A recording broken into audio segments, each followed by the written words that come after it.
Riya table ছেড়ে দাঁড়িয়ে বলল, বাইরে কেন দাঁড়িয়ে আছেন, ভিতরে আসেন। আমি রিয়ার কথা শুনে বিছানায় বসলাম, আর রিয়া বিছানার উপর শুয়ে পড়লো একটা বালিশ নিয়ে। আমি রিয়ার মুখের দিকে তাকিয়ে বললাম, কি ব্যাপার রিয়া, এত খুশি খুশি লাগছে কেন আজকে তোমাকে? রিয়া বলল, না ভাইয়া এমনি, তবে মনটা আজকে একটু হালকা হয়েছে। আমি একটু রেগে বললাম, আমি তোমার উপর খুব রাগ করেছি রিয়া। রিয়া একটু অবাক হয়ে বলল, কেন ভাইয়া? আমি বললাম, আবার ভাইয়া বলছো, যাও তোমার সাথে কোনো কথাই বলবো না। রিয়া একটা হাসি দিয়ে বলল, ভাইয়া বলছি দেখে রেগে গেলেন নাকি? আমি বললাম, তুমি আমাকে ভাইয়া বলছো কেন? এত সুন্দর একটা মেয়ে কই একটু লাইন মারতে এসেছি, আর তুমি ভাইয়া বলে সব শেষ করে দিচ্ছ। রিয়া মুখটা কালো করে বলল, আমি এটার সম্মান পাওয়ার যোগ্য নই। আমি রিয়ার কথাই কিছু বুঝতে না পেরে বললাম, কি বলছো রিয়া? রিয়া বলল, আমার সাথে মানুষ কথা বলতে আসে না, সবাই আমাকে কেমন জানি ঘৃণা করে দূর থেকে, কারণ আমি যে অন্ধ। জানেন, একসময় আমি মনে করতাম আমার জন্ম হয়েছে অন্ধকারে। যখন আমি বুঝতে পারতাম না, তখন মনে করতাম আমি বড় হলে হয়তো দেখতে পারবো। আর যখন বড় হয়েছি, আমি এখন খুব ভালো করেই বুঝতে পারি আমার যে এই পৃথিবীর আলো দেখার ক্ষমতা নাই। আমি অন্ধ একটা মেয়ে। আমি রিয়ার কথায় মন খারাপ করে বললাম, চোখ না থাকতে কি মানুষের সব স্বপ্ন শেষ হয়ে যায় রিয়া? রিয়া বলল, আপনি বুঝতে পারবেন না, আজকে আমার যদি হাত না থাকতো তাও আমার কোনো চিন্তা থাকতো না। চোখে হলেও তো দেখতে পারতাম, কথা না বলতে পারলেও সমস্যা ছিল না, চোখে তো দেখতে পারতাম, নিজে কিছু করতে পারতাম। কিন্তু এখন সব শেষ। আমার মতো অন্ধ মেয়ের ভালো কিছু করা বা ভালো স্বপ্ন দেখা যে নিষেধ। সত্যি রিয়ার কথা শুনে আমার মনটা ভেঙে গেল। কি বলবো, ওকে বোঝানোর মতো ভাষা হয়তো আমার ভিতরে নেই। রিয়া বলল, কি হলো ভাইয়া, কথা বলছেন না যে? আমি রিয়ার দিকে আবার তাকিয়ে বললাম, রিয়া তোমাকে একটা সত্যি কথা বলবো? রিয়া বলল, অবশ্যই বলেন। আমি বললাম, আমার চোখে দেখা তুমি প্রথম সুন্দরী মেয়ে, তোমাকে দেখেই জানো আমার ভিতরে কিছু চলে।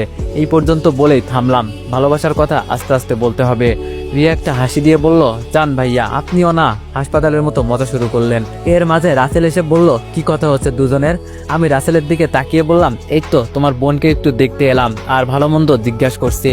রাসেল আমার দিকে তাকিয়ে বলল, আমার বোনকে দেখতে এসেছো, এটা শুনে খুব ভালো লাগলো।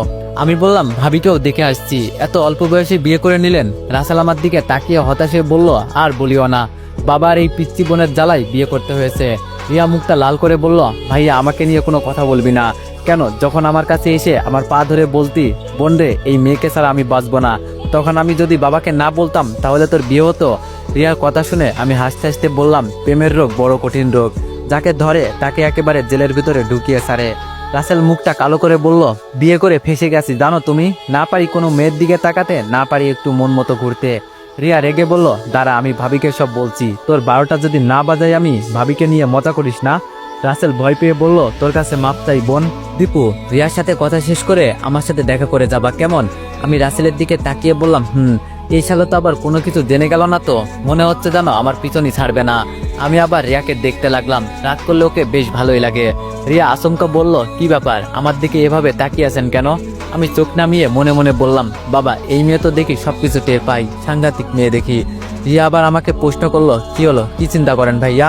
আমি বললাম, তুমি সবকিছু কিভাবে অনুভব করতে পারো, এইসব আমার মাথায় ঢুকছে না। রিয়া বলল, আর ঢুকাতেও হবে না। আমি বললাম, রিয়া কালকে আমার সাথে বাইরে যাবে, তোমাকে ঘুরতে নিয়ে যাব।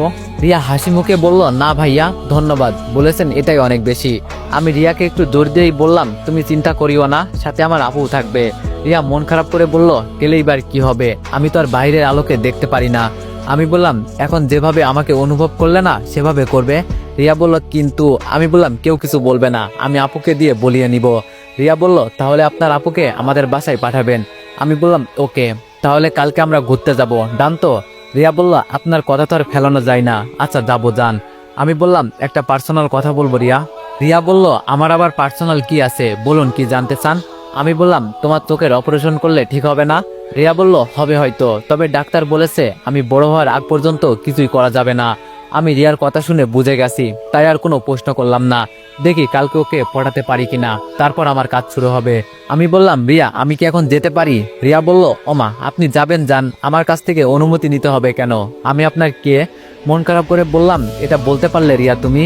রিয়া একটা হাসি দিয়ে বলল, আরে মজা করলাম আপনার সাথে, আপনি এখন যেতে পারবেন না, আপনার সাথে আরো কিছুক্ষণ আড্ডা দিব, পরে যাবেন। আমি একটা হাসি দিয়ে বললাম, আর কি আড্ডা দিব বলেন? রিয়া বলল, আপনার সম্পর্কে কিছু বলেন। আমি বললাম, আমার পরিবারই আমার কাছে সব। রিয়া বলল, সে তো সবার ক্ষেত্রেই। আচ্ছা আপনার কোনো গার্লফ্রেন্ড আছে? সত্যি কথা বললে হবে না, আর আমি জানি তানিয়ার সাথে খুব শীঘ্রই আমার ব্রেকআপ হবে, ওকে এখন আমার আর ভালো লাগে না একদম। আমি বললাম, না রিয়া, তেমন কেউ নেই, আমার পছন্দ হয় না কাউকে। আচ্ছা, তুমি কাউকে পছন্দ করো নাই? রিয়া বলল, আমার সাথে তো বলছি না, কেউ কথাই বলতে আসে না, আপনি প্রথম। আমি বললাম, আমাকে ভালো লাগে রিয়া। রিয়া একটা হাসি দিয়ে বলল, জান ভাইয়া, আপনিও না মাঝে মাঝে এমন কিছু বলেন না। আমি একটা হাসি দিয়ে বললাম, তুমি খুব সুন্দর, তবে সেটা শুধু আমার কাছে। রিয়া মাথা চুলকাতে চুলকাতে বলল, এই কথার অর্থ বুঝলাম না। আমি বললাম, কিছু কথা থাক, বুঝতে হবে না, তবে কালকে সব বুঝিয়ে দিব। রিয়া বলল, আপনি মনে হয় পাগল টাগল হয়ে গেছেন। আমি বললাম, আগে আমার আম্মু এই কথা বলতো, এখন তুমি এই কথা বললে রিয়া। রিয়া হাসতে হাসতে বলল, সরি। আমি বললাম, তোমার হাসিটা খুব সুন্দর। রিয়া আমার দিকে বালিশ ছড়ে বলল, জানতো আপনি শুধু ফাজলামো করেন আমার সাথে। আমি আর কিছু বললাম না, যেতে যেতে বললাম, রিয়া নিজের খেয়াল রাখবে। রিয়া পিছন থেকে বলল, আপনারা তো চিন্তা করতে হবে না আমার জন্য। আমি আবার দাঁড়িয়ে বললাম, তোমাকে দেখা স্বাদ এই জন্মে আমার মিটবে না, মন চাই তোমার কাছে সবসময় বসে থাকি। রিয়া মুখে বালিশ গুজে বলল, এই ছেলে, তুমি যাবে এখান থেকে?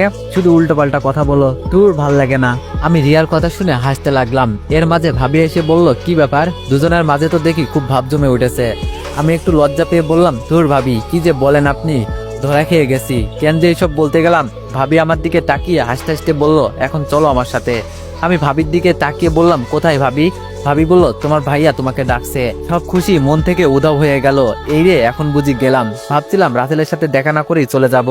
ভাবি তো আমাকে আরো ফাঁসিয়ে দিল এখন। ভাবি বলল, কি হলো সাহেব, চলেন নাকি রিয়ার সাথে আরো কথা বলবেন? আমি বোকা বোকা সুরে বললাম, ভাবি, আপনি কি যে বলেন না, যান। আমি ভাবির পিছু পিছু যেতে লাগলাম। ভিতরে গিয়ে দেখি রাসেল ফোনে কথা বলায় ব্যস্ত। আমাকে দেখে ফোনটা রেখে দিল।